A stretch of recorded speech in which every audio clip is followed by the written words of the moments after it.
بسم الله الرحمن الرحيم. ومن أحسن قولا ممن دعا إلى الله وعمل صالحا وقال إنني من المسلمين.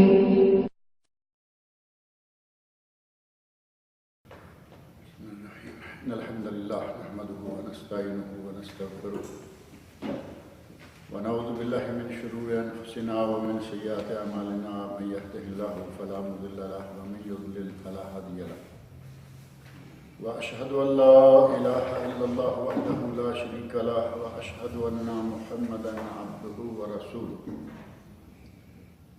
أما بعد فإن خير الحديث كتاب الله وخير الهدي هدي محمد صلى الله عليه وسلم وشر الأمور محدثاتها وكل محدثة بدعة وكل بدعة ضلالة وكل ضلالة في النار. رب اشرح لي صدري ويسر لي أمري واحلل عقدة من لساني يفقهوا قولي. رب أعوذ بك من همزات الشياطين وأعوذ بك رب أن يحضرون. أعوذ بالله السميع العليم من الشيطان الرجيم. ولكل أمة جعلنا منسكا ليذكروا اسم الله على ما رزقهم من بهيمة الأنعام فإلهكم إله واحد فله أسلموا وبشر المخبتين الذين إذا ذكر الله وجلت قلوبهم والصابرين على ما أصابهم والمقيم الصلاة ومما رزقناهم ينفقون. گزشتہ درس میں یہ بات آئی تھی کہ جو آدمی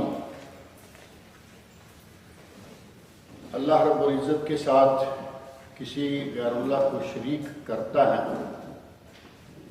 اس کی مثال ایسے ہے کہ جیسے کوئی آسمان سے گر گیا اور اسے پرندوں نے اچک لیا، پکڑ لیا، نوچ لیا.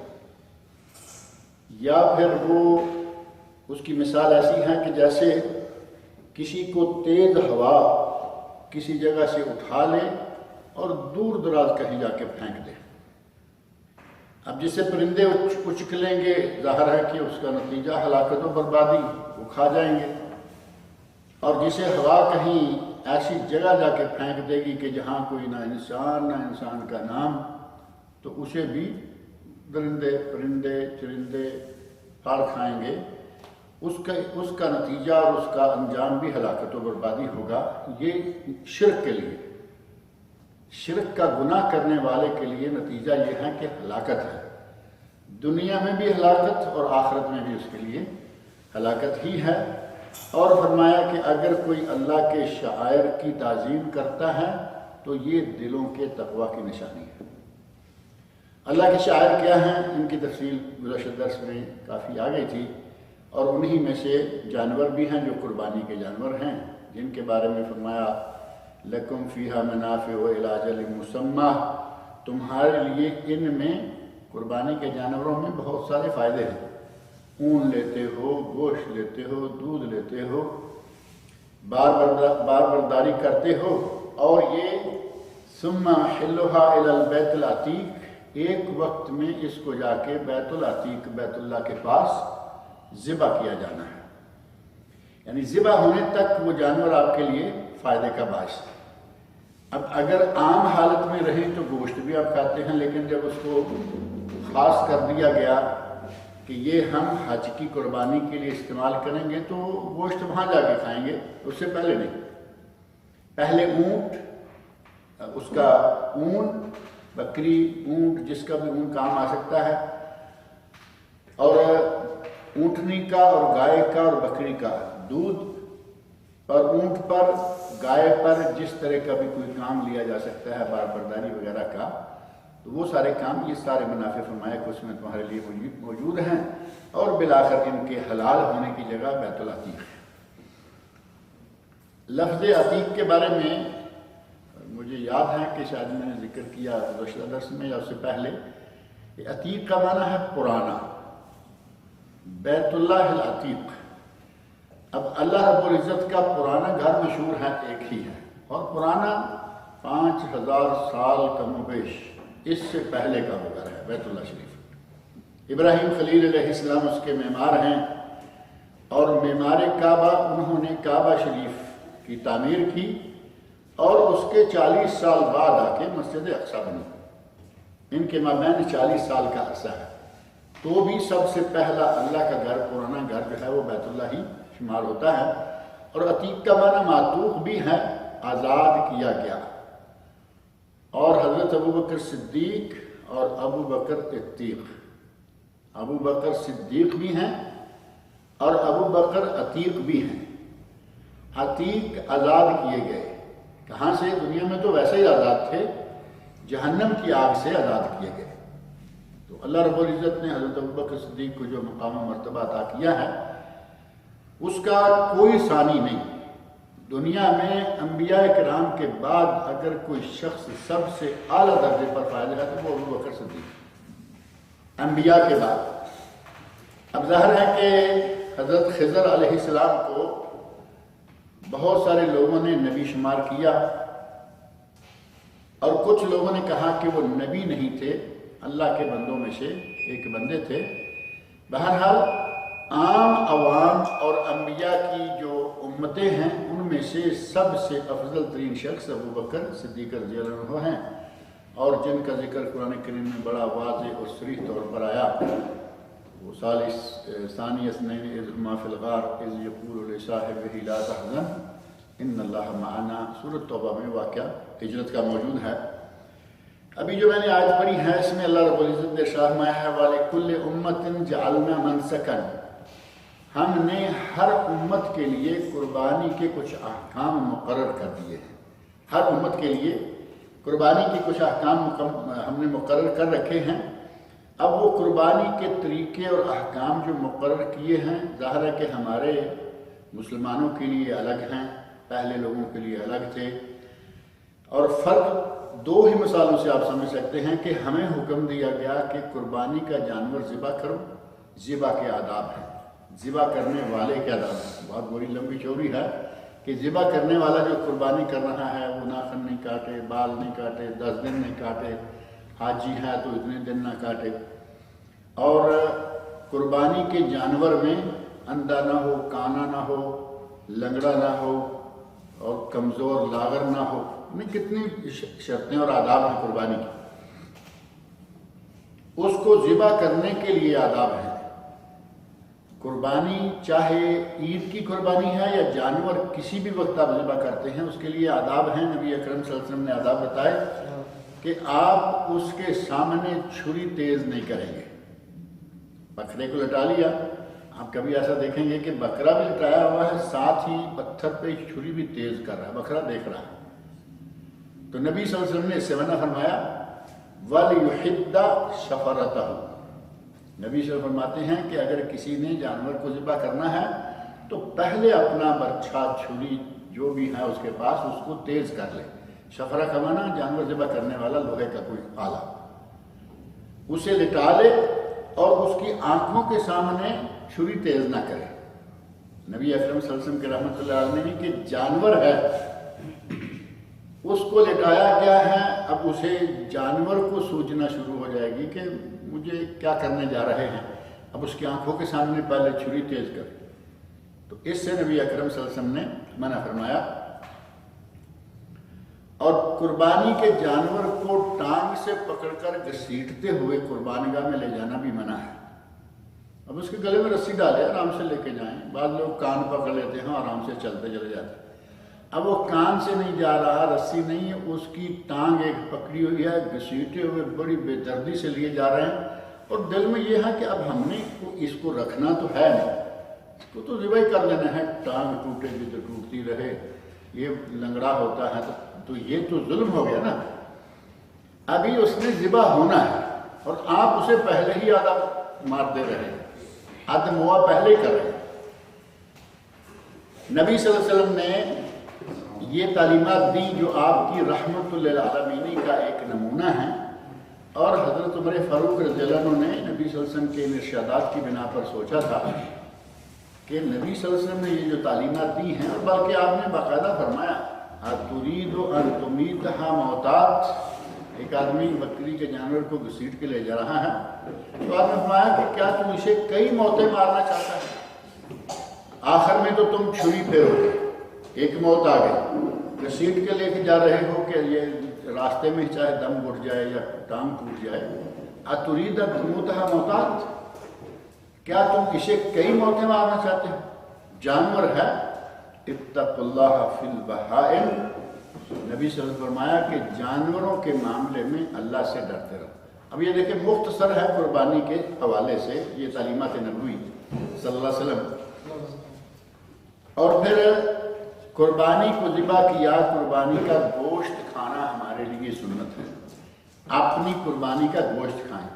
آپ نے ملک سے باہر بھیج دی، مثلاً کچھ علاقے جو غریب علاقے ہیں، قربانی کا گوشت وہاں ذبح کروا دیا، آپ نہیں کھا سکتے، کوئی بات نہیں، لیکن اگر آپ اپنی قربانی خود ذبح کرتے ہیں اور چھوڑ آتے ہیں مینا میں، مثلاً قربانی ذبح کی گوشت نہیں لیا، نبی صلی اللہ علیہ وسلم نے 100 اونٹ ذبح کیے حجۃ الوداع کے موقع پر، یہ تو واقعہ مشہور ہے۔ 63 اونٹ آپ نے اپنے دستے مبارک سے ذبح کیے، یعنی اپنے چھری سے ان کو نہر کیا اونٹ سے، اور باقی کتنے بچے؟ 37، اور یہ 37 حضرت علی رضی اللہ عنہ یمن سے لائے تھے، وہ انہیں کہا کہ تم ذبح کرو۔ 100 اونٹ میں سے ہر اونٹ کی بوٹی بوٹی نکال کے ہانڈی تیار کی، گوشت بھی کھایا اور شوربہ بھی پیا۔ 100 اونٹ ذبح کیا، یہ نہیں کہا کہ اب ایک اونٹ سے کھا لیتے ہیں، اونٹ تو اونٹ ہی ہیں سارے، بلکہ آپ کوئی اچھا سا اونٹ دیکھ کے اس کا اچھا سا گوشت نکال کے پیس پکاتے اور کھاتے نہیں، ہر اونٹ سے ایک ایک بوٹی لی اور وہ تیار کروایا اور کھایا اور شوربہ بھی کھایا۔ یہ ہمارے لیے ایک بہترین دلیل ہے کہ اپنے جانور کا گوشت کھانا سنت ہے، قربانی کا اس کو چھوڑ دینا، پھینک کرنا یہ صحیح نہیں ہے۔ آج ہمیں گوشت کھانے کا حکم ہے، یہ ہماری اس امت اسلامیہ کے لیے حکم ہے، اور آدم علیہ السلام کے زمانے میں قربانی کا حکم کیا تھا؟ آپ نے واقعہ تو پڑھا ہوگا نا قرآن کریم میں، حضرت آدم علیہ السلام کے بیٹوں کا، حابیل اور قابیل کا واقعہ، تو وہاں بھی قربانی کا حکم دیا گیا ہے کہ تم میں سے دونوں قربانی کرو، اور جس کی قربانی کو آسمان سے آ کر آگ کھا جائے گی وہ قربانی قبول ہو گئی۔ اب دیکھو وہ بھی قربانی ہے اور یہ ہماری بھی، ہمیں کھانے کا حکم ہے، اپنی قربانی کا گوشت کھاؤ، اور وہاں کھانے کا نہیں، بلکہ اگر آگ آئی اور آگ نے آ کے اس گوشت کو جلا دیا، آسمان سے آگ آئے گی، گوشت جلا دیا، تو سمجھے کہ قربانی قبول ہو گئی۔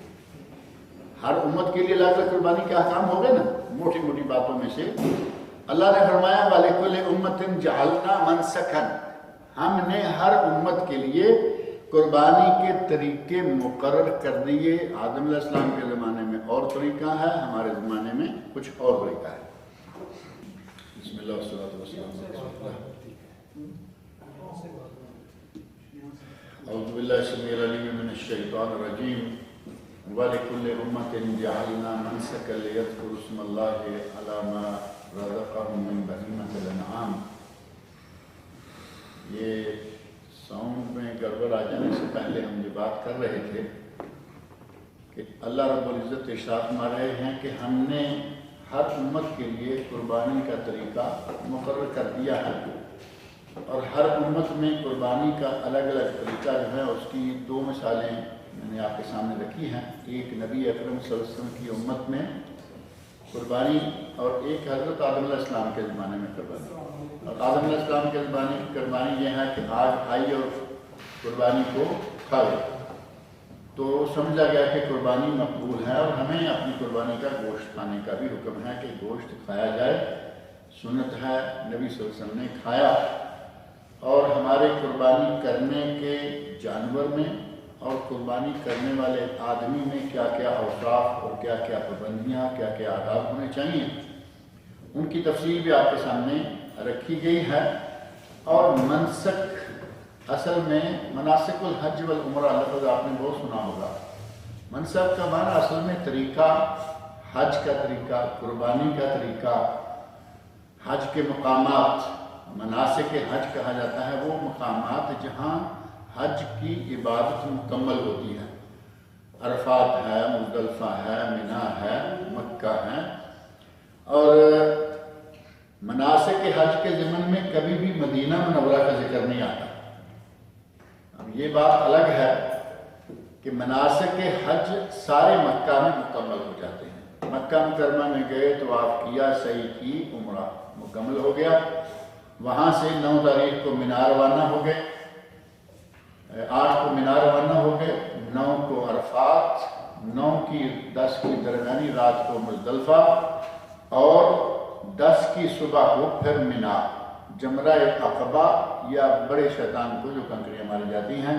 اس کے بعد قربان گاہ، قربانی، بال حلق یا تقصیر، چھوٹے یا گنجا، اور اس کے بعد احرام اتارا، نہائے دھوئے، کپڑے پہنے، خوشبو لگائی، اور طواف افاضہ یا طواف حج یا طواف زیارت، تینوں نام.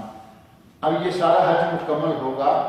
کنکریاں ماریں گے منا میں، راتیں رہیں گے منا میں، اور طواف وداع آخری کام ہے وہ کر کے نکل جائیں گے. آپ کا حج مکمل ہوا. تو مناسک کے حج جو ہیں وہ سارے کے سارے مکہ مکرمہ میں مکمل ہو جاتے ہیں. مدینہ منورہ کا اس میں ذکر بھی نہیں آتا. اب یہ الگ بات ہے کہ ہمارے لوگ جب تک مدینہ میں نہ جائیں ان کا حج ہی شاید نہیں ہوتا. وہ ابھی پاکستان سے، انڈیا سے لوگ آتے ہیں، وہ پیکج جو آ رہا ہے اس میں بھی آپ دیکھیں گے کہ آتے ہی 6 دن مکہ میں، جن کا کوئی 20 دن کا یا کچھ ہوتا ہے، 6 دن مکہ میں، پھر 8 دن مدینہ میں، پھر واپس ان کے جانا ہے جدہ سے ہی، پھر 6 دن مکہ میں، اور یہ پیکج مکمل ہوا. 8 دن مدینہ میں روکیں گے جتنے بھی لوگ لائیں گے. جبکہ مدینہ منورہ میں زیارت ہے، وہ 1 دن میں جا کے آپ 5 وقت کی نماز پڑھ کے آ جائیں، کافی ہو گئی. اسی کے دوران آپ مسجد قباء میں گھر سے وضو کر کے جائیں، مسجد قباء میں 2 رکعت نماز پڑھ لیں تحیۃ المسجد کی، یا کسی فرض نماز کا وقت ہے وہ پڑھ لیں، تو آپ کو پورے عمرہ کا ثواب ملے گا. یہ ایک اضافی فضیلت ہے، اور ٹھیک ہے الحمدللہ. جائیں تو یہ سارا کام جو ہے وہ 1 دن کے اندر اندر مکمل کر سکتے ہیں. 1 دن بھی پورا نہیں چاہیے. یعنی آپ سمجھ لیں کہ 24 گھنٹے لیں. 5 نمازیں بھی ہو گئیں، مسجد قباء میں نماز بھی ہو گئی، شہداء احد ہیں، اور بقیع الغرقدیہ جنت البقیع ہے وہاں بھی نماز ہو گئی، اور روضۃ الجنہ میں بھی نماز ہو گئی. نبی اکرم صلی اللہ علیہ وسلم اور شیخین کریمین رضی اللہ عنہما ابو بکر اور عمر، ان پہ اسلام بھی ہو گیا. یہ سارا کچھ کیا 1 دن میں ہو سکتا ہے یا نہیں؟ بڑی آسانی کے ساتھ 1 دن میں. لیکن وہاں 8 دن حاجیوں کو چاروں نہ چار، جو نہیں رہنا چاہتا اس کو بھی رکھیں گے، اور جس کا وہاں جائے بغیر حج عمرہ ہی مکمل نہیں ہوتا اس کو تو رکھیں گے ہی رکھیں گے. جبکہ مناسک کی جب بھی بات آئے گی، قرآن کریم میں آئے، حدیث شریف میں آئے، مناسک میں مدینہ منورہ کا ذکر نہیں ہوتا. مناسک سے مدینہ کا کوئی تعلق نہیں. اللہ نے فرمایا کہ ہم نے ہر امت کے لیے، منسک کا معنی قربانی کی جگہ، اگر یہ ظرف ہو، منسک وہ جگہ جہاں قربانی ذبح کی جاتی ہے. اور اگر عبادات لے حج اور اس سے متعلقہ جتنی عبادات ہیں تو بھی مناسک کے حج جیسے کہ معروف ہے. جگہ لے لیں حج کی، وہ جو میں نے کہا عرفات، مزدلفہ، منا وغیرہ، تو یہ سارے معنی اس میں موجود ہیں منسک میں اور مناسک میں. فرمایا وَلِكُلِّ أُمَّةٍ جَعَلْنَا مَنْسَكًا، ہم نے ہر امت کے لیے الگ الگ قربانی کا طریقہ، الگ الگ طریقہ بیان کیا، مقرر کیا. لِيَذْكُرُوا اسْمَ اللَّهِ عَلَى مَا رَزَقَهُم مِّن بَهِيمَةِ الْأَنْعَامِ، تاکہ ان دنوں میں جو جانور انہیں اللہ نے عطا فرمائے ہیں، رَزَقَهُم یعنی دیے ہیں، بخشے ہیں، عطا کیے ہیں، ان جانوروں پر اللہ کا نام لیں. اب جانور قربانی کے آپ ساتھ لے کے جائیں یا مکہ میں جا کے خریدیں گے تو ظاہر ہے کہ ان پہ اللہ کے نام لینے سے مراد یہ ہے کہ بسم اللہ، اللہ اکبر پڑھیں گے ذبح کرنے کے لیے، اللہ کا نام اس پہ آ گیا. اور بہیمۃ الانعام، جانوروں میں سے چوپایا جو ہے 4 پاؤں والا، اس کو کہا گیا بہیمۃ الانعام. تو ایک معنی یہ بھی ہوا کہ قربانی کے لیے چوپایا ضروری ہے. اور اگر کوئی 2 پاؤں والی مرغی لے لے تو قربانی میں آئے گی وہ؟ جانور تو حلال بھی ہیں، کھاتے بھی بہت ہیں، لیکن عید کی قربانی میں اس کا ذکر نہیں آتا۔ بعض لوگ، ایک اور حدیث ہے جمعہ کے لیے کہ جو آدمی جمعہ میں پہلے آتا ہے، پہلے آنے والے کو اونٹ کی قربانی، دوسرے وقت گائے کی قربانی، پھر بکرے کی قربانی، پھر مرغی کی قربانی، پھر انڈے کی قربانی۔ وہاں لفظ صدقہ کا ہے، صدقہ ہے، پہلے جانوروں کی قربانی کیجیے اور بعد میں مرغی صدقہ کرنا ہے، انڈا صدقہ کرنا ہے۔ یہ نہیں ہے کہ ان کو بھی آپ انڈے کو قربانی کیا کریں گے، وہاں کیا تکبیر پڑیں گے آپ انڈا توڑتے وقت بسم اللہ الرحمن الرحیم، یعنی معنی لیتے وقت آدمی کیسے کیسے معنی کو اختیار کر جاتا ہے۔ اللہ کے اور اللہ کے رسول صلی اللہ علیہ وسلم کے احکام میں جہاں تک کسی کو چھوڑا گیا وہیں رہنے دیں۔ نبی صلی اللہ علیہ وسلم فرماتے ہیں کہ مجھے وہاں چھوڑ دو جہاں میں نے تمہیں چھوڑا۔ بار بار آگے بڑھنا، کریدنا، مسائل کو جتنے سادگی کے ساتھ آپ کے سامنے آ گئے، الحمدللہ بات ختم ہو گئی۔ اب یہاں آپ کے سامنے لفظ ہے بہیمۃ الانعام اور لفظ ہے قربانی کے ضمن میں۔ قربانی میں بہیمۃ الانعام چوپایا چاہیے، چوپایا میں چو کیا ہے؟ چو چار کا ہے، یہ تو سیدھی سی لینگویج ہے نا۔ یہ چوپایا، پایا صرف پائے تو پائے ہوتے ہیں نا، 4 پاؤں والا جانور، اور وہ ہے اونٹ، گائے، بکری، دمبا اور مرغی اور منیات۔ تو یہ ہے بہیمۃ الانعام۔ ان میں سے قربانی میں اونٹ اور گائے خاص طور پر اگر حاجی کی طرف سے ہیں تو 7 حاجیوں کی طرف سے کفایت کرتے ہیں۔ اگر حج میں منا میں قربانی ہے تو اونٹ بھی اور گائے بھی، یہ دونوں 7 حاجیوں کی طرف سے۔ اور اگر گھروں کی قربانی ہے، جو حاجیوں کے علاوہ اپنے گھروں میں لوگ قربانی کرتے ہیں، تو گائے 7 گھروں کی طرف سے اور اونٹ 10 گھروں کی طرف سے۔ یعنی اتنا فرق صرف گھر کی اور مکے کی قربانی میں ہے۔ اور مکے والا 7 افراد ہے، یعنی 7 حاجی، اس میں چھوٹا بچہ بھی ہو سکتا ہے، عورت بھی مرد بھی، لیکن گھر 7 گھر، چاہے ایک گھر میں 10 20 لوگ کیوں نہ ہوں گے، ایک گھر کے لیے ایک قربانی کافی ہے، زیادہ جتنی دیں گے اتنا ثواب بڑھتا ہے۔ ہمارے برصغیر پاک و ہند میں سے خاص طور پر انڈیا سے یہ بہت بار سننے میں آتا ہے کہ ہر گھر کے ہر فرد پر قربانی، جبکہ یہ ہو ہی نہیں سکتا۔ یہ بچہ ہمارا زید ہے، اب یہ کوئی کمائی تو کرتا نہیں، جس نے بھی آپ کے سامنے تلاوت کی ہے، یہ تو کوئی کمائی نہیں کرتا، اس پہ نہ نماز فرض، نہ حج فرض، نہ عمرہ فرض، نہ زکوٰۃ فرض، اس پہ کچھ بھی فرض نہیں۔ ابھی تو اسے یہ بھی معلوم نہیں کہ بیت اللہ میں کیا کرنا ہے۔ اب کہیں کہ اس کے لیے بھی وہی قربانی ہے۔ اگر اس کو حج کروائیں گے تو وہاں اس کی طرف سے قربانی دینی ہوگی۔ گھر میں نہیں ہے، گھر میں عورت اگر ہاؤس وائف ہے، یعنی ارننگ پرسن نہیں ہے، کمائی نہیں کرتی، اس کے پاس اپنی کوئی دولت نہیں ہے، اس پہ کوئی قربانی نہیں ہے۔ اور کماتی بھی ہے لیکن اس کا نان و نفقہ اس کے شوہر کے ذمہ ہے۔ اور نبی صلی اللہ علیہ وسلم کا ارشاد ہے علی کل اہل بیت فی کل عام اضحیہ، ہر گھر پر ہر سال ایک قربانی، اضحیہ ایک قربانی۔ اور اس کی جمع کیا ہے؟ اضاحی، اضاحی جمع ہے، اضحیہ ایک قربانی۔ علی کل اہل بیت فی کل عام، ہر گھر والے پر، یعنی اہل بیت سے مراد ایک شخص ہوگا نہیں، ہر گھر پر ایک قربانی نبی اکرم صلی اللہ علیہ وسلم کا ارشاد ہے۔ لیکن ہمارے کچھ لوگوں کو پتہ نہیں کیسے مس انڈرسٹینڈنگ ہو گئی اور انہوں نے ہر گھر کے ہر فرد پر قربانی واجب قرار دے دی، جبکہ گھر میں 4 فرد کماتے ہیں اور چاروں ہی اپنے بڑے بزرگ کے ہاتھ میں لا کے پیسہ رکھ دیتے ہیں۔ یعنی 4 بیٹے ہیں کما رہے ہیں، کبھی ایسا ہے کہ 5ویں کوئی بہو بھی کما رہی ہے، 6ٹھی کوئی بیٹی بھی ہو سکتا ہے کہ بھی چھوٹی ہے، شادی نہیں ہوئی لیکن کما رہی۔ یہ سارے پیسے کہاں آ گئے؟ ایک ہی اکاؤنٹ میں آ گئے نا، بڑے بابا کے اکاؤنٹ میں پیسے آ گئے۔ ایک قربانی دے گا کافی ہیں، لیکن چونکہ کمانے والے 2 4 5 ہیں، اگر 2 4 5 قربانیاں دیتا ہے تو افضل ہے اور بہت ہی اچھا ہے، لیکن اس گھر پر ایک سے زیادہ قربانی واجب نہیں کہہ سکتے۔ چولہا ایک، اکاؤنٹ ایک، قربانی ایک۔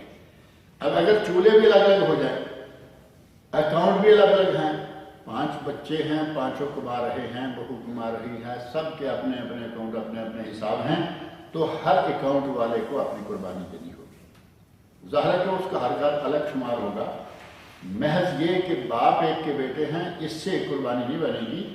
اگر اکاؤنٹ الگ ہے قربانی الگ ہے، اگر گھر والوں کا چولہا الگ ہے یعنی کھانا الگ سے پکتا ہے، اخراجات الگ سے ملتے ہیں، تو اس وقت بھی، اور ایک شکل ایسی ہے کہ چولہا تو الگ ہے لیکن اکاؤنٹ ایک ہے،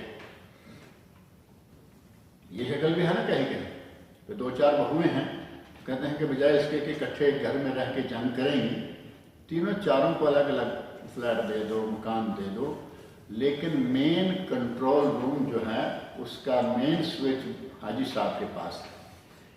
وہ ہر مہینے سارے گھروں میں دانہ، اناج، سبزی، فروٹ، جو چیزیں ہیں ساری مہیا کرتے ہیں برابر، کیش جتنا چاہیے وہ بھی برابر دیتے ہیں، لیکن مین ان کے ہاتھ میں ہے۔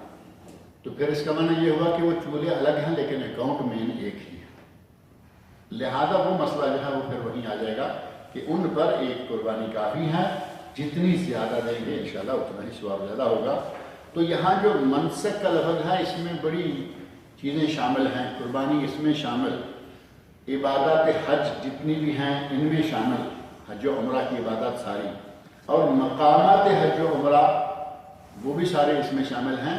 اللہ نے فرمایا کہ ہم نے ہر امت کے لیے قربانی کے الگ الگ طریقے مقرر کر دیے، لیکن جب اس کو منسک کو حج کے حوالے سے لیں گے تو وہ تقریباً سب کا ایک ہی آ رہا ہے، بیت اللہ کا طواف ہے، صفا مروہ کی صحیح ہے۔ لِيَذْكُرُوا اسْمَ اللَّهِ عَلَىٰ مَا رَزَقَهُم مِّن بَهِيمَةِ الْأَنْعَامِ، تاکہ اللہ کا نام لیں ان جانوروں پر، چوپایوں پر جو کہ اللہ نے انہیں دیے ہیں۔ رَزَقَهُم یعنی اللہ نے ان کو، کہتے ہیں نا رزق، یہ اللہ نے رزق دیا۔ رزق کا معنی صرف روٹی نہیں ہوتا، اولاد بھی رزق ہے، اولاد بھی اللہ نے دی نا۔ اللہ جو کچھ دیتا ہے اس پر رزق کا اطلاق ہو جاتا ہے، اور کھانے کی پینے کی جو ہماری چیزیں ہیں، غذائیں ہیں، وہ بلاولا ہیں، لیکن عموماً ہمارے یہاں صرف رزق یہی سمجھا جاتا ہے کہ روزی روٹی اور رزق یہ تینوں ایک ہیں۔ یہاں دیکھیں اللہ رب العزت نے جانور کو بھی رزق کہا ہے، عَلَىٰ مَا رَزَقَهُم مِّن بَهِيمَةِ الْأَنْعَامِ، جو چوپائے جانور اللہ نے انہیں دیے ہیں، عطا کیے ہیں۔ رزق کا معنی عطا کرنا، دینا۔ فَإِلَٰهُكُمْ إِلَٰهٌ وَاحِدٌ، تمہارا رب، تمہارا معبود ایک اللہ ہے، تمہارا معبود صرف ایک اللہ ہے۔ فَلَهُ أَسْلِمُوا، سب کے سب اسی کے تابع فرمان ہو جاؤ، یعنی تمہارا سب کا رب ایک ہے اور اسی ایک کے ہی تابع فرمان ہو جاؤ۔ وَبَشِّرِ الْمُخْبِتِينَ، اور جو عاجزی کرنے والے ہیں اے میرے نبی ان کو بشارت دے دو۔ عاجزی کرنے والے، عاجزی کرنے والے کون ہیں؟ جب زمین پر چلیں تو چلتے ہوئے گردن بھی اکڑی ہوئی ہے جیسے کہ اس میں کوئی سریا ہے۔ کچھ لوگوں کی گردن ہے سریے کی طرح اکڑی ہوئی، وہ ادھر ادھر نہیں ہونے دیتے، اندر اتنا ان کے پیسے کا زور رہتا ہے، طاقت کا اتنا زور رہتا ہے کہ گردن اکڑا کے چلتے ہیں اور اپنے پورے جسم کو تن کے، جبکہ اللہ رب العزت نے قرآن کریم میں فرمایا ہے اِنَّكَ لَن تَبْلُغَ الْجِبَالَ، اِنَّكَ لَن تَبْلُغَ الْجِبَالَ طُولًا، سورہ لقمان۔ کہا زمین پہ اتنا اکڑ کے نہ چلو، اگر اکڑ کے تم سیدھے ہو کے چلو گے تو پہاڑ جتنے اونچے تو پھر بھی نہیں ہو جاؤ گے، پہاڑ تو پہاڑ ہے۔ اِنَّكَ لَن تَبْلُغَ الْجِبَالَ طُولًا، اور چلتے ہوئے کسی کو توجہ دینے کے لیے تیار نہیں ہے، کسی کو اپنا چہرہ سیدھا دکھانے کو تیار نہیں۔ میں کئی مرتبہ کہتا ہوں کسی کو کہے نا السلام علیکم تو وہ یہاں ہے تو ایسے کر کے اس کی طرف منہ کرنے کو تیار نہیں، وعلیکم السلام کی آواز سنانے کو تیار نہیں۔ ایسے تھوڑا سا سر کو جھٹکا دیا اور یہ جا رہا ہے وہ جا رہا ہے. یہ سارے متکبرین ہیں، یہ عاجز نہیں ہیں. عاجز لوگ کون ہیں؟ عاجزی کرنے والے کون ہیں؟ دولت بھی ہے، مال بھی ہے، صحت بھی ہے، حسن ہے، جوانی ہے، ہر چیز ہے، لیکن زمین پر چلتے ہیں بڑے آرام سے، ہر چھوٹے بڑے کے سلام کا جواب دیتے ہیں، ہر چھوٹے بڑے کو سلام کرتے ہیں. ان کو کہا جا سکتا ہے کہ یہ عاجز لوگ ہیں. دولت کا نشہ نہیں، دولت کے نشے میں آ کر وہ اکڑ خو نہیں، بلکہ سادگی کے ساتھ رہتے ہیں. فرمایا بشر المخبتین، اے میرے نبی عاجزی کرنے والوں کو خوشخبری سنا دیں. اور پھر ساتھ ہی عاجزی کرنے والے کون ہیں ان کا تذکرہ بھی اللہ رب العزت نے فرما دیا کہ وہ لوگ کون ہیں. فرمایا الذین اذا ذکر اللہ، عاجزی کرنے والے وہ ہیں کہ جب ان کے سامنے اللہ کا ذکر آتا ہے وجلت قلوبہم، تو ان کے دل جو ہیں وہ دہل جاتے ہیں. یعنی اللہ کا ذکر آپ سنیں، اللہ کا ذکر پڑھیں اور اللہ کا ذکر ان کے سامنے کیا جائے تو ان کی حالت کیا ہوتی ہے. یہ نہیں کہ اللہ کا ذکر آیا تو ٹھیک ہے جیسے تھے اسی حال میں، نہ. یہ مخبتین یا اللہ کی طرف عاجزی کرنے والے لوگ وہ ہیں کہ جب اللہ کا ذکر آتا ہے تو ان کے دل نرم ہو جاتے ہیں، ان کے دل دہل جاتے ہیں، ڈر جاتے ہیں کہ اللہ رب العزت کی عظمت اتنی ہے. اس کی عظمت کے نتیجہ میں زمین و آسمان ڈرے رہتے ہیں. اللہ کی عظمت اور اللہ کی امانت کے بارے میں قرآن کریم میں موجود ہے. اِنَّا عَرَضْنَا الْأَمَانَةَ عَلَى السَّمَاوَاتِ وَالْأَرْضِ وَالْجِبَالِ، ہم نے امانت کو پیش کیا آسمانوں، زمینوں اور پہاڑوں پر. فَأَشْفَقْنَ مِنْهَا، وہ سارے اس سے ڈر گئے. وَحَمَلَهَا الْإِنسَانُ إِنَّهُ كَانَ ظَلُومًا جَهُولًا، سارے ڈر گئے لیکن انسان نے اس امانت کو اٹھا لیا. یہ بڑا ظالم اور جاہل.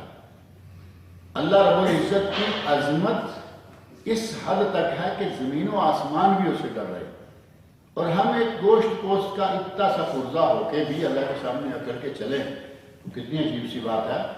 وہ مخبتین نہیں ہیں، وہ عاجزی کرنے والے نہیں ہیں جو متکبر ہیں. عاجزی کرنے والے وہ ہیں کہ اگر ان کے سامنے اللہ کا ذکر آئے، الذین اذا ذکر اللہ وجلت قلوبہم، جب اللہ کا ذکر کیا جائے تو ان کے دل دہل جاتے ہیں، تھرا جاتے ہیں، کانپ جاتے ہیں، وہ گھبرا جاتے ہیں. حضرت عمر فاروق رضی اللہ عنہ، اللہ کا ذکر تو بہت بڑی بات ہے.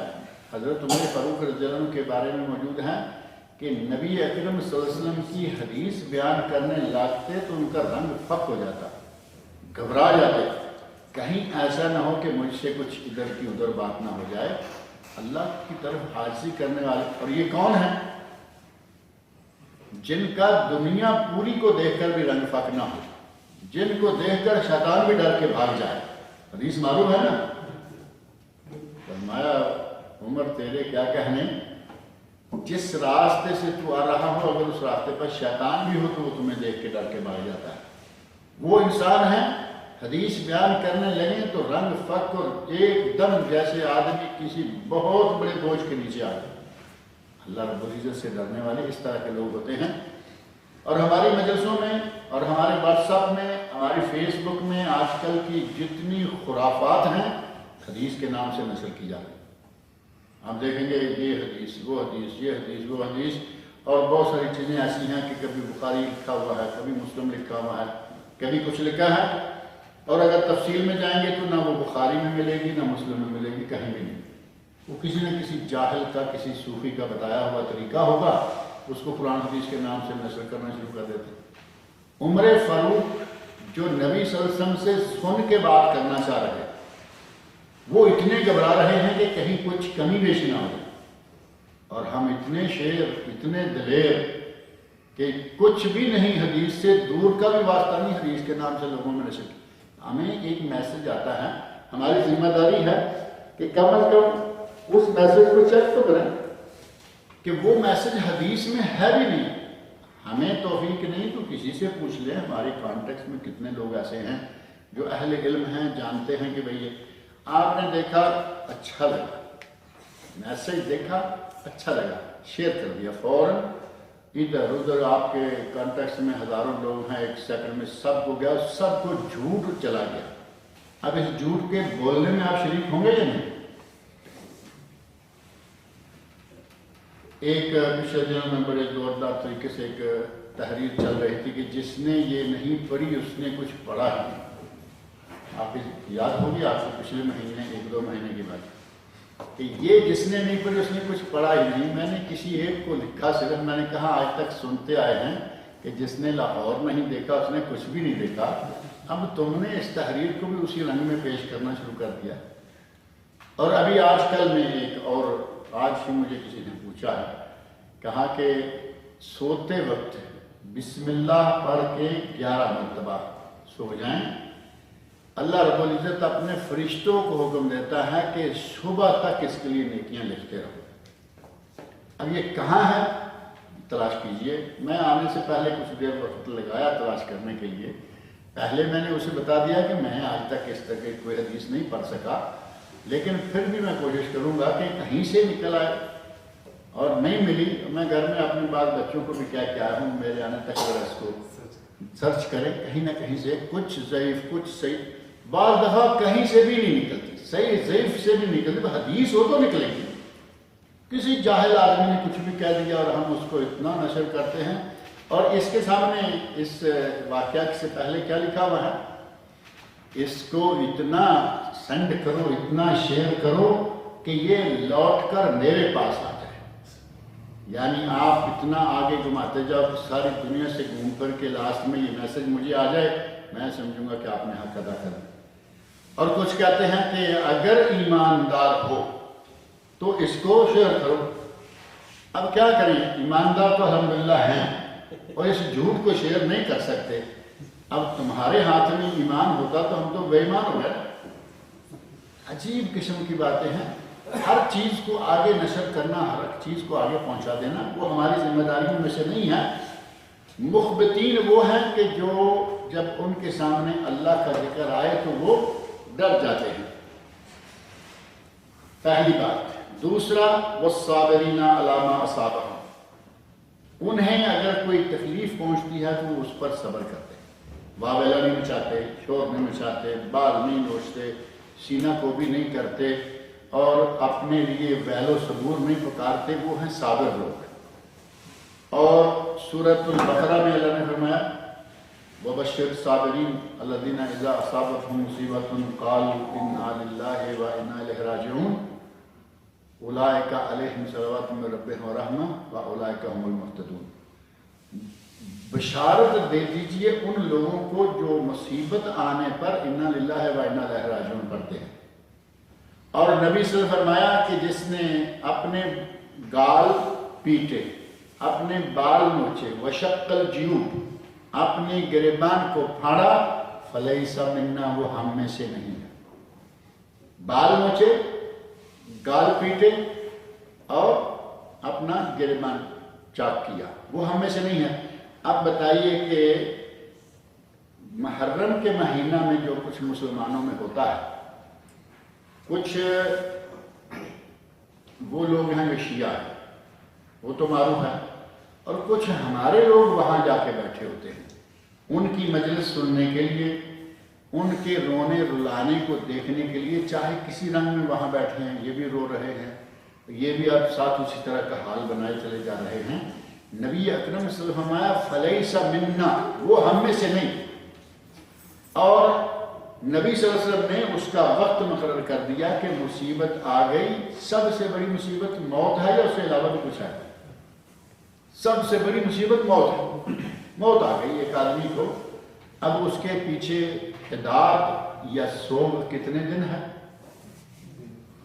عام لوگوں کے لیے 3 دن ہے. بیٹی ہے 3 دن، ماں ہے 3 دن، بھائی ہے 3 دن، بہن ہے 3 دن، جو بھی رشتہ دار ہیں 3 دن. ایک صرف عورت ہے جو بیوی ہے، مرنے والے کی بیوی، اس کے 4 مہینے 10 دن. اس کے علاوہ سب کے 3 دن. حضرت حسین رضی اللہ عنہ کی شہادت کو کتنا عرصہ ہو گیا؟ ابھی 3 دن ہوئے یا نہیں؟ پیٹ رہے ہیں، رو رہے ہیں، سینہ کو بھی کر رہے ہیں، بال نوچ رہے ہیں، گریبان چاک کیا گریبان ہوتا ہی نہیں۔ آپ دیکھیں گے میدان میں کچھ شیر نکل آتے ہیں، بدبخت سلوار قمیض سے نیچے کچھ باندھا ہوا ہے، اوپر قمیض کوئی نہیں، بنیان کوئی نہیں، کیونکہ وہ دکھانا چاہتے ہیں کہ ہمیں جو ایسا کریں گے تو کہاں کہاں لگے گا اور کیسے کیسے خون نکلے گا۔ وہ شکل جیوب تو کپڑا پھاڑ کے نکال چکے، فارغ ہو گئے کپڑے سے، اب بغیر کپڑے کے وہ مار رہے ہیں، زنجیریں اور اس میں چھریاں۔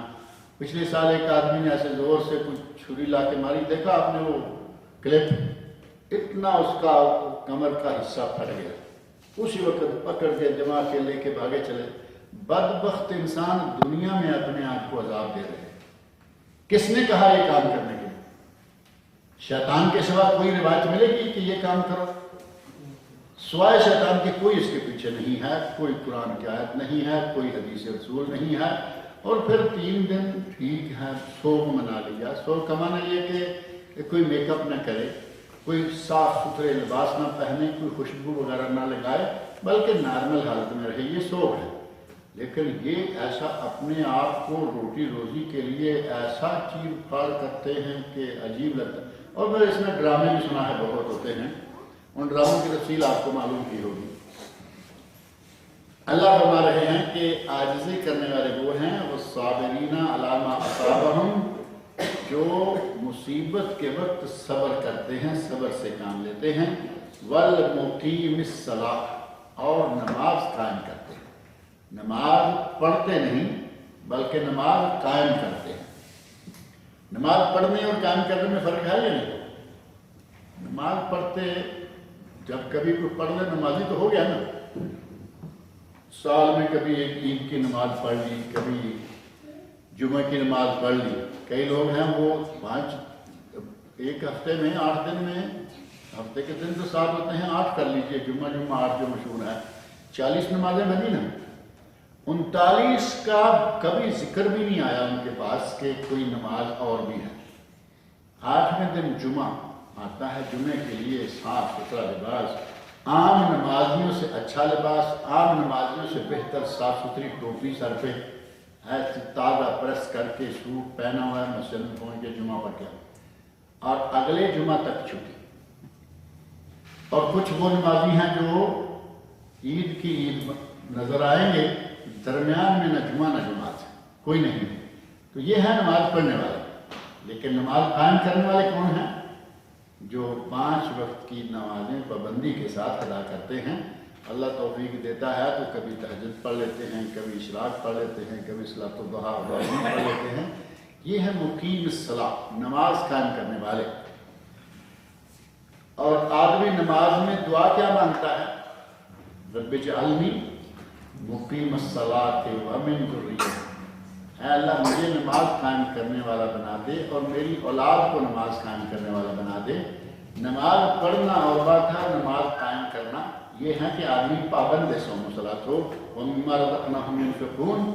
اور صرف یہ نہیں کہ نماز بڑی پابندی سے پڑھتے ہیں، پڑوسی بھوکا مرتا ہے مرتا رہے، گھر کے پاس یتیم ہیں، بھوکے ہیں، پیاسے ہیں، کپڑا نہیں، ٹھیک ہے وہ جانے، ان کا کام جانے، ہم نماز پڑھتے ہیں، روزہ بھی رکھتے ہیں، حج بھی کرتے ہیں، اپنے لیے سارے کام کرتے ہیں، پیسے کی کوئی کمی نہیں، لیکن غریب طرح ہاتھ بڑھانے کے لیے تیار نہیں۔ وہ اللہ نے فرمایا کہ یہ نہیں ہو سکتا کہ یہ عاجزی کرنے والوں میں سے شمار ہو۔ عاجزی کرنے والوں کی اللہ رب العزت نے یہ 2-3 صفتیں بیان کر دی ہیں۔ ایک یہ کہ جب ان کے سامنے اللہ کا ذکر آئے تو ان کے دل دہل جاتے ہیں، ڈر جاتے ہیں، تھرا جاتے ہیں، کانپ جاتے ہیں۔ دوسرا یہ کہ کوئی مصیبت پہنچ جائے تو اس پر وہ صبر کرتے ہیں۔ تیسرا یہ کہ وہ نماز قائم کرتے ہیں۔ اور چوتھا یہ کہ اللہ نے انہیں جو دے رکھا ہے اس میں سے خرچ کرتے ہیں۔ جیب کے اوپر ہاتھ دبا کے نہیں رکھتے بلکہ جیب کو کھلا رکھتے ہیں کہ کبھی ضرورت پڑے تو کچھ نکل بھی آئے۔ ہمارے بہت سارے لوگ ایسے ہیں وہ خرچ کرتے ہیں، لیکن کس پیسے سے؟ جو سال میں حساب کتاب کر کے زکوٰۃ نکلی 2.5%، اب اسی کو سارے سال میں مختلف لوگوں کے لیے جہاں جہاں جو کرنا اسی سے کریں۔ حتیٰ کہ کہیں گے جی شادی، ایک غریب کی شادی ہے، رشتہ دار ہے، تو کیا زکوٰۃ وہاں دے دیں؟ یہ سوال بہت آتا رہتا ہے، جبکہ ہمارے پاک و ہند کی شادیوں، حتیٰ کہ یہاں کی شادیاں آپ دیکھیں گے کہ کم از کم 80% اخراجات وہ ہیں جو سراسر ناجائز اور غیر اسلامی ہوتے ہیں شادیوں میں جہیز کوئی اس کا سر پیر نہیں شریعت میں، اور بارات کوئی سر پیر نہیں شریعت میں، جو کرنے کا ہے وہ زیادہ سے زیادہ یہ ہے ولیمہ، باقی جتنا کچھ بھی اس میں ہو رہا ہے، مہندی کے نام سے آدھی شادی، مہندی کے نام سے آدھی شادی کے برابر خرچہ مہندی کے نام سے جا رہا ہے، وہ کہاں سے آ گیا؟ پھر انگیجمنٹ رنگ بننے کے لیے بڑی اسپیشل چاہیے، عیسائیوں سے آ گئی، مسلمانوں میں کوئی رنگ نہیں ہے، انگیجمنٹ رنگ نہ ویڈنگ رنگ نہ یہ رنگ نہ وہ رنگ، یہ سارے اخراجات۔ کہیں گے جی غریب رشتہ دار ہے، اس کی بچی کی شادی میں زکوٰۃ کا پیسہ دے سکتے، زکوٰۃ کے لیے جو بھوکے مر رہے ہیں ان کو دو، یہاں حرام خرچہ ہو رہا ہے، اس میں کیوں زکوٰۃ کو ضائع کرتے؟ 80% ناجائز خرچے شادیوں میں ہوتے ہیں۔ پھر کسی گھر میں کوئی بھی ضرورت پیش آ جائے تو کہیں گے جی اس میں زکوٰۃ دے سکتے۔ زکوٰۃ اللہ رب العزت نے مقامات مقرر فرما دیے، سورہ توبہ پڑھ کے دیکھیں، اللہ رب العزت نے انما الصدقات للفقراء والمساکین سے لے کے 8 جگہ مقرر کر دی، اس میں شادی نہیں آتی، اس میں اسکولوں کی تعلیم نہیں آتی، جن اسکولوں میں دین نہیں بلکہ بے دینی سکھلائی جاتی ہے، ان اسکولوں کے خرچے میں آپ زکوٰۃ کا پیسہ ڈالیں گے؟ اگر دینی مدارس ہیں وہاں دیجیے، کوئی حرج والی بات نہیں ہے۔ تو ہمارے زکوٰۃ کو خرچ کرنے کے لیے وہ راستے تلاش کریں گے کہ اصل پیسہ بچ جائے۔ اب قرآن کریم میں یہیں وَمِمَّا رَزَقْنَاهُمْ يُنْفِقُونَ، کیا اس سے مراد زکوٰۃ ہے؟ نہیں، اللہ کے دیے ہوئے سے موقع بموقع خرچ کرتے رہنا۔ آپ نے غریب دیکھا اس کو 10 ریال دے دیجئے، آپ نے کوئی مسکین دیکھا، آپ کی توفیق ہے 20 ریال دے دیجئے، آپ نے کوئی رشتہ داروں میں غریب دیکھا اس کو 150 200 400 ریال دیجئے، کسی کی ضرورت پوری کرتے رہیے، اللہ رب العزت نے آپ کو دیا ہوا ہے، آپ دیکھیں گے کہ میری زکوٰۃ میں سے ابھی کچھ بجٹ باقی ہے یا نہیں، یہ بالکل غلط ہے۔ اور پھر کچھ لوگ ہیں کہ وہ زکوٰۃ کو بہت غلط طریقے سے استعمال کرتے ہیں، زکوٰۃ کا پیسہ نکالا، مالدار لوگوں کے پاس زکوٰۃ کا پیسہ الحمدللہ بہت ہوتا ہے، ایک آدمی کا ہمارے پاس اکاؤنٹ میں ٹوٹلی اتنا پیسہ نہیں ہوگا اور اس سے دسیوں ہزاروں گنا زیادہ ان کا صرف زکوٰۃ کا پیسہ نکلتا ہے، ملینز کے حساب سے زکوٰۃ دینے والے لوگ۔ اب وہ پیسہ سارا نکال کے رکھ لیا ایک طرف، اور اپنے عزیزوں میں رشتہ داروں میں سب میں ایک لسٹ بنائی ہوئی ہے کہ اس کو ہم نے دینا ہے، اس لسٹ کے حساب سے اب یہ سال بھر وہی پیسہ بانٹتے رہیں گے جو زکوٰۃ نکالا ہوا ہے، یہ بھی غلط ہے۔ وہ یقیناً مسکین ہیں، یقیناً فقیر ہیں، لیکن آپ نے زکوٰۃ نکال دی، اب آپ کو حق نہیں ہے کہ اس پہ آپ سام بن کے بیٹھے رہیں، اس کو دیں لو۔ اب مسئلہ آ جاتا ہے کہ اگر آپ اسی وقت دے دیتے ہیں، آپ نے طے کیا تھا کہ سال کے اندر ہم اپنے اس غریب یا مسکین رشتہ دار کو مثال کے طور پر کتنا 36,000 دے دیں گے، 3,000 ریال مہینہ مثال کے طور پر، 36,000 میں اس کا سال نکل جائے گا۔ اب آپ یہ 36,000 اب زکوٰۃ کا نکالا ہوا 12 مہینے تقسیم کریں، یہ جائز نہیں۔ اگر آپ کو اللہ رب العزت نے توفیق دی ہوئی ہے تو 1 سال کی ایڈوانس زکوٰۃ نکالیں۔ آپ کہیں گے کہ کیسے؟ ایسٹیمیٹلی تو پتہ چل جاتا ہے نا کہ میرے ساتھ اگلے سال اتنا پیسہ تو ہوگا ہی ہوگا جو بینک میں پڑا ہے، جو آپ کے پاس موجود ہے، جیولری ہے، کیش ہے، اور بزنس سے اور آئے گا، سیلری سے اور آئے گا، بڑھے گا انشاءاللہ، کم نہیں ہوگا، تو آپ ایسٹیمیٹلی جو موجود ہیں اس پہ لگا لیں کہ اس پہ تو اتنی زکوٰۃ نکلے گی، وہ 1 سال کی زکوٰۃ پہلے نکالیں اور اس کو 12 مہینے تقسیم کریں، جائز، کیونکہ آپ وہ ایڈوانس نکال چکے ہیں۔ زکوٰۃ اس کے وقت پہ نکالیں اور پھر اس کو سال بھر تقسیم کرتے رہیں، یہ عمل صحیح نہیں ہے۔ اللہ رب العزت سے میری دعا ہے کہ وہ مجھے اور آپ سب لوگوں کو قرآن کریم پڑھنے، سننے، سمجھنے اور اس کے احکام پر عمل کرنے کی توفیق عطا فرمائے۔ آج یہ کتاب رہ گئی ہے، انشاءاللہ اگلی مرتبہ پڑھیں گے۔ اگر یہ ہمارے اسپیکر والے صحیح سیٹنگ کر سکیں. کوئی متعلقہ سوال ہو تو پھر شیخ صاحب کھانا آپ کا انتظار. جمعے کی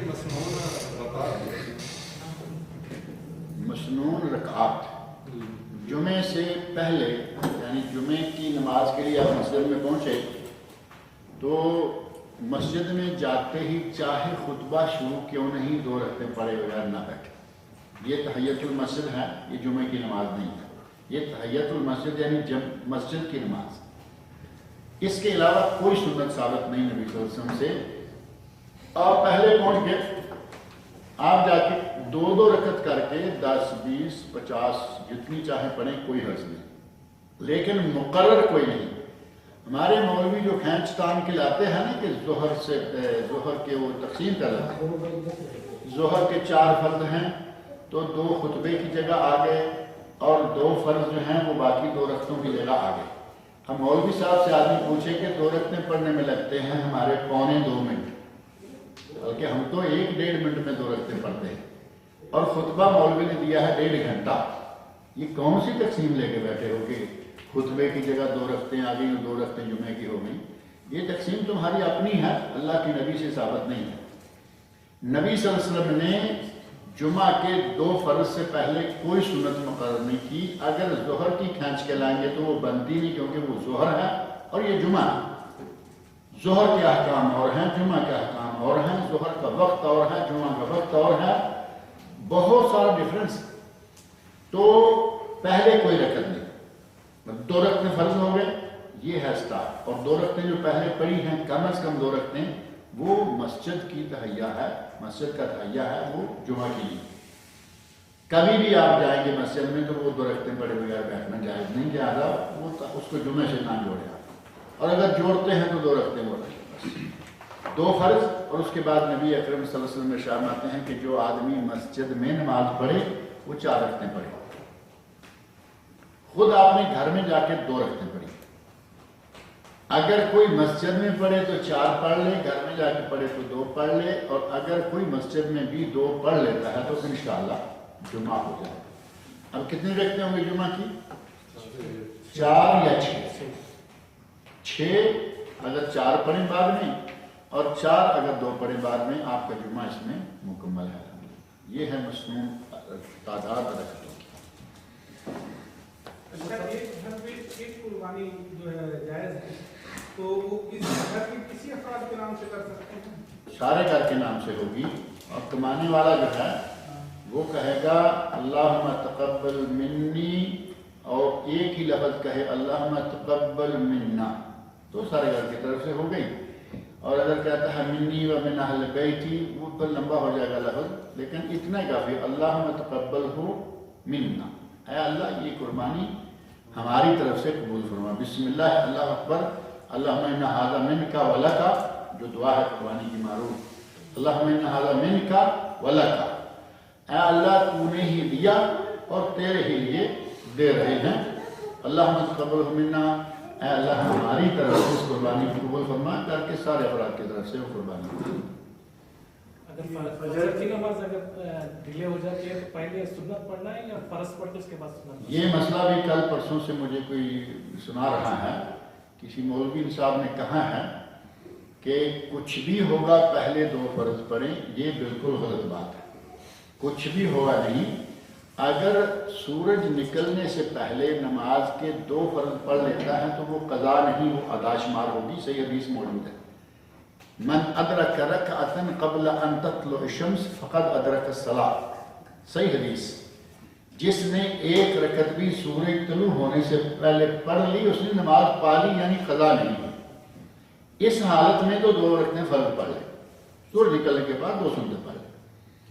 اور اگر وہ اٹھا اور اس نے دیکھا کہ سورج نکل چکا ہے, اب کہے کہ پہلے 2 فرض پڑھوں گا پھر 2 سنتیں, تو اس کا کیا جواز؟ یہ نبی صلی اللہ علیہ وسلم کے طریقہ مبارکہ کے سراسر خلاف ہے. نبی صلی اللہ علیہ وسلم ایک سفر سے آ رہے ہیں, واقعہ میں کئی مرتبہ ذکر کرتا رہتا ہوں. راستے میں ایک جگہ ایک وادی میں آپ نے ڈیرا لگایا, اور حضرت بلال رضی اللہ عنہ سے کہا کہ تم خیال رکھو, ہم تمہیں بعد میں سونے کا موقع دیں گے، تم جاگ کے رہو، ہمیں جگانا پتہ تھا کہ تھکے ہوئے ہیں سارے لوگ، اور کہیں ایسا نہ ہو کہ شیطان کا داؤ چل جائے اور ہمیں سویا ہوا رکھ دے۔ ایسا ہوا کہ حضرت بلال رضی اللہ عنہ بیٹھ گئے پہرے دار کے طور پر کہ ہم جاگ کے رہیں گے، فجر کے لیے جگائیں گے لوگوں کو۔ کھڑے ہوئے، ٹیک لگائی، بیٹھ گئے، اونٹ کے ساتھ ٹیک لگائی، اونٹ بھی بیٹھا رہا، بلال بھی بیٹھے رہے، اونٹ سویا ہو گیا، بلال بھی سو گئے رضی اللہ تعالیٰ عنہ۔ حضرت بلال سو گئے۔ صبح جب سورج کی گرمی لگی، نبی صلی اللہ علیہ وسلم سورج کی گرمی سے اور صحابہ گرمی سے اٹھے۔ اب گرمی سورج نکلنے تو لگ نہیں جائے گی نا، سورج کافی چڑھ آیا، گرمی زور ہو گئی، تو پھر یہ سارے لوگ اٹھے۔ نبی اکرم صلی اللہ علیہ وسلم نے ارشاد فرمایا کہ اس وادی پر شیطان کا غلبہ ہے، اس وادی سے نکلو، آگے کہیں جا کے رکے۔ وہاں جا کے آپ نے وضو کیا، اذان کہلوائی، 2 سنتیں پڑھی اور پھر جماعت کروائی۔ نبی اکرم صلی اللہ علیہ وسلم کا طریقہ سیدھا یہ ہے کہ اگر نماز قضا ہوگی اور وقت ہے 4 رکعتیں پڑھنے کا، تو پہلے سنتیں پڑھیں پھر فرض پڑھیں ترتیب کے ساتھ۔ اور اگر کبھی ایسا ہے کہ آپ اس وقت صرف 2 رکعتیں ہی پڑھ سکتے ہیں، تو سنتیں کسی دوسرے موقع پہ پڑھ لیں، اس وقت 2 فرض پڑھ لیں۔ یہ نہیں کہ وہ میں نے جو بات سنی ہے اور وہ باقاعدہ لکھی ہوئی بھی آئی اور وائس میسج میں بھی آئی کہ ہر حال میں پہلے 2 فرض پڑھنے ہیں، یہ غلط ہے۔ اللہ تعالیٰ مجھے آپ سب لوگ کو